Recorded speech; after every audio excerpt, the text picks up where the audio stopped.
information by ourselves. So, there we go. So, who are we? We're 240 talented people, designers of various sorts, committed to creating better homes. And we've been doing that since 1969. Bit of a lag here, hang on.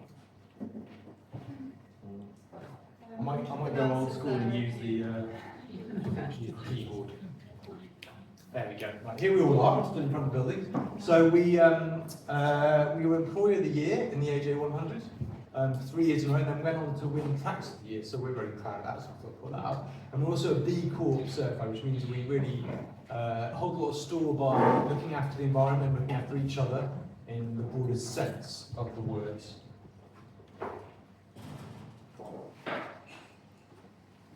Right, so we, as I said, we design places of all sorts. We're focused around places where people live, but from 2-storey houses, you can see at the top there, through to 50-storey towers and everything in between, in its many forms. It's definitely complicated and difficult enough to just do housing without adding anything else into the mix. And we have, since our foundation, worked closely with communities to do that. So that's a really important part of what we do. Rather than arriving and telling everyone what we do try to engage with communities. In many ways that's got easier with all the modern technology we've got now. In many ways it's got harder because communities become more polarised, information spreads very quickly. So it's a really interesting process, and we are really invested in all the different ways we can do that. And we also are very invested, have been, since our foundation in doing community architecture, which I'll come on to, a lot of that work was about taking homes that were too cold, uncomfortable, and poorly ventilated, and making them good places for people to live. And that's sort of evolved over time as our appreciation of the impact that our buildings have on the environment, both in how we build them, and how we operate them, and how we keep them, and how we cool them. That has evolved.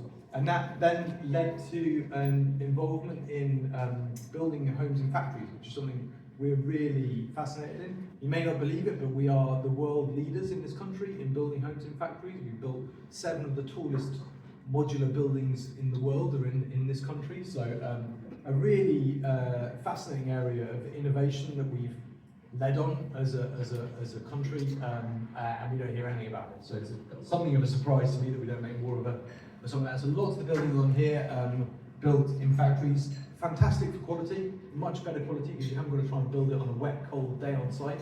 Fantastic for the environment because you haven't got to have loads of people turning up in vans. You can bring the whole building on the back of the lorry, and fantastic for architects because we can see our buildings built twice as quickly. So it's a brilliant thing. If you take one thing away from today, I hope that might be it. But we also strive to be the best possible place to work. We appreciate that people invest a huge amount of their time and energy in coming to work and actually making that enjoyable experience, we believe, makes better buildings. So that's a really important process. So we have a lot of fun in the process of doing that. In fact, I was up in our Edinburgh studio yesterday and had a bit too much fun. So I'm a little bit hoarse today. And we've won lots of awards for doing that.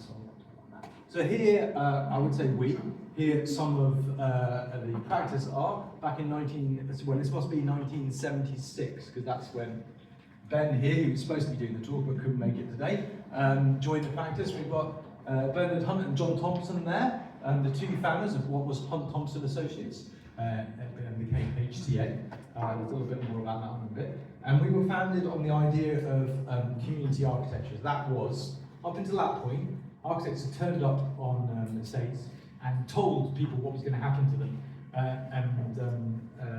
Bernard and John had the idea, along with a number of others, that wouldn't it be a bit of a better idea to go and ask people what they would like to happen and try and help them achieve that. So we'll talk about some of the projects we did that whole process on. And you can see here, one of the people who thought that was a good idea was a young Prince Charles, who we met on one of our projects and supported our work.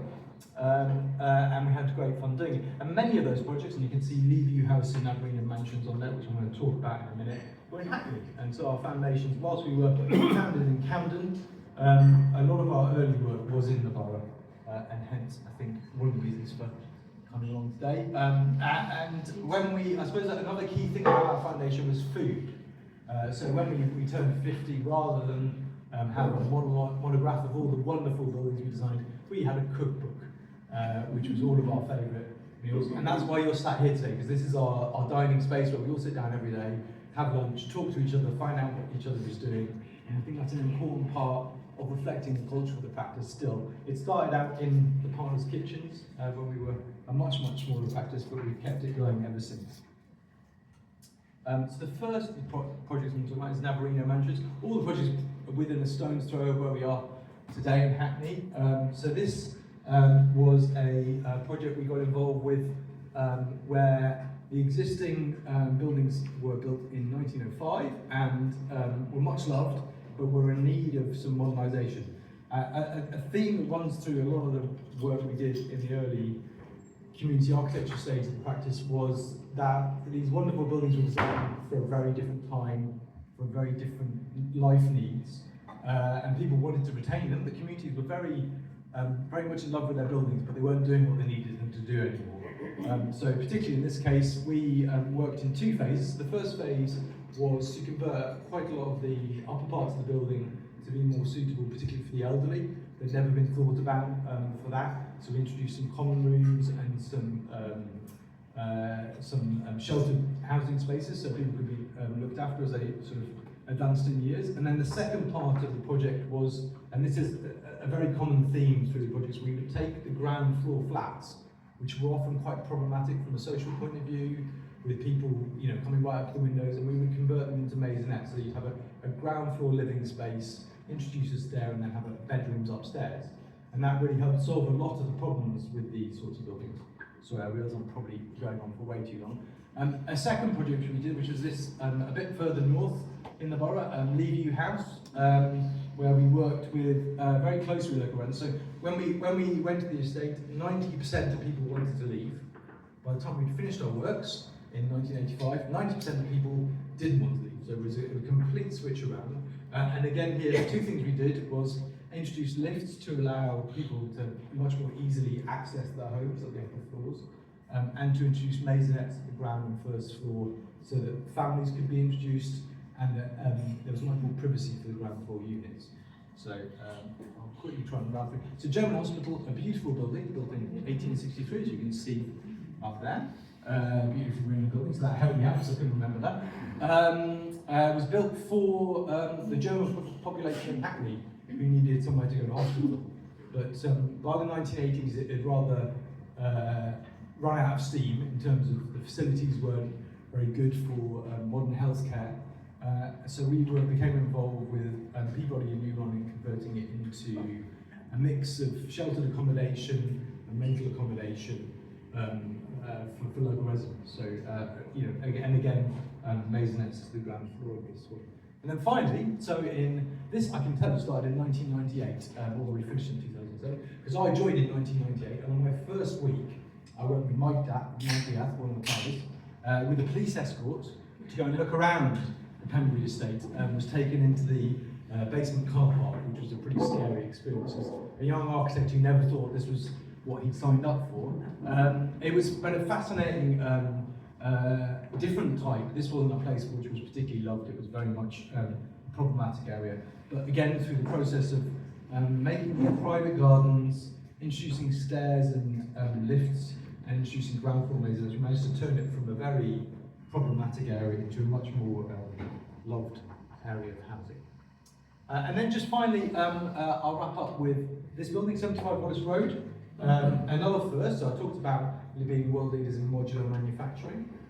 This is the world's first plastic factory, believe it or not. So I'm sure many of you may be aware, but when you came out, if you came from Hackney Wick Station, in the station there's some imprints in the concrete, and they all represent the chemical formula for Parksine, which was the world's first plastic. And this was the place in which it was made. So we were fortunate enough to be able to purchase the building and retrofit it as our studio for our practice.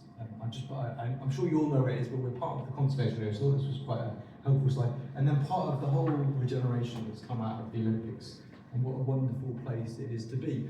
And we fell in love with the building when we first came to see it. It was significantly nicer than anything else we've been to see. and couldn't believe we might be able to come and work here. And then we were outbid by Made.com, wasn't it? The furniture people who, so we went away really sorry for ourselves, licking our wounds. They then subsequently went bust. You know, I wouldn't wish bad on anyone, but we were very thrilled that we were the underbidder and we therefore got to come and pick us up. So you can see here, this is how how the building was before these flats here were built. And as part of the flats being built there, they did the work. So this was how we inherited it. So new windows had been fitted, a new roof had been fitted, and they put in a partial mezzanine around the place. So our team of fantastic architects and interior designers set about sketching. So this is Sandy, our troublemaking Scottish partner who led me astray last night, and one of his early sketches. And if you walk through afterwards, you'll be able to see that has been largely realised exactly like that. So really, and what we wanted to do with the building, and hopefully you can see it in here, is let it be the building is and sort of fit ourselves around it, not try and kind of hide it away, the existing building. We want to really celebrate the wonderful life of the building. There's me in my shorts, and that's the other Simon, who I think has since departed, but our managing partner. And this is us. We did a bit of work. We extended the mezzanine, we put a stair in, and we cut some holes just to connect up. It's actually 4 buildings that we're in. And you can see those 4 buildings there. So this is our main space, the reception you came into, the dining area, and then we've got the toilets and the bike workshop back at the back here. And then upstairs we have a variety of different workspaces. Works really well as a studio, I think.